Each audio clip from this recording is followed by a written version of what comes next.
be okay, and that it is my job. The reason I got a new job is because I am starting school soon, so I needed to fit work and school into my schedule, and it just wasn't going to work with the job that I had. It was 30 minutes away from my home, and it was way further out from school, so it just wasn't going to happen. And then this work from home job just perfectly aligns with school and everything, so I don't have to rush anything, and everything is great and dandy. I was actually talking about this lady that was cussing me out in my last video.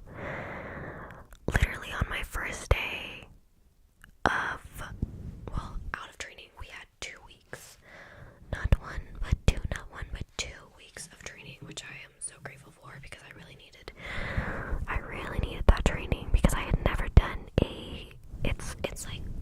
it's customer service oriented, and I take calls, and these calls are back to back. Oh, sorry. And it can be stressful, but my first 2 weeks were really nice because the calls that I would take were not held against me. They were not held against me. So if I made a mistake, it was okay. My supervisor did not hold it against me. And if anything, they would correct me. My calls were not being graded either. But Monday was my first day without training. So it was just me on the floor, without any live supervisor. And I was scared nonetheless. My first call was actually not that bad. My second call, though, is when it got frustrating because I had a not so nice customer on the line, and she was upset, and I understood why she was upset, and I still do understand. What I didn't understand is why she had to start cussing me out. She started cussing me out, guys, and it was so frustrating because I wanted to cry. But I didn't. I cried after hanging up. After the call was done, I started crying, which is kind of sad, but it's fine. She was upset, and there was nothing that I can do. It was nothing in my power. So I had to escalate the call. So after hearing her cuss me out for 12 minutes straight, I had to escalate the call because I could I told her, I said I could no longer help her. I understood. I said, I understand that you're frustrated, ma'am, but I would greatly appreciate if you would stop cussing and using foul language, which she also did not like that I said that. She was pretty upset about that too. But I escalated the call, and I work transferred, which basically means that whoever I'm transferring the call to, I let them know beforehand. So I told her everything. I gave her the roundabout, and she said, oh yeah, you did the right thing. Don't worry about it.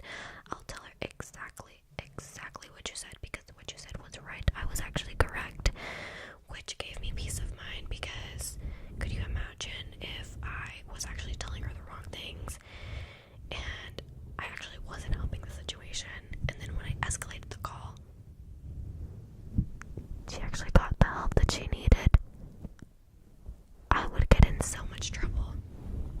But thankfully, I knew what was going on, and I mean, it wasn't something hard. I already knew that it wasn't something in my power, and the call was gonna have to be escalated anyways.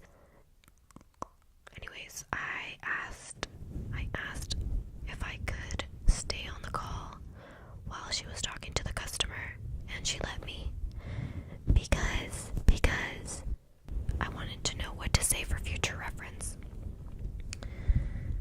So she did. She let me stay, and I heard everything, and the lady was actually not cussing her out. She only cussed me out, which I mean is fine. But after that call, I had a 15-minute break not long after. So after that, I started bawling my eyes out on my 15-minute break, emotions. You know, I had just gotten cussed out. It was my first day on the floor, without any supervisor. So I was just really nervous and really scared. But I cried it all out, and then I told myself, okay, you're working from home.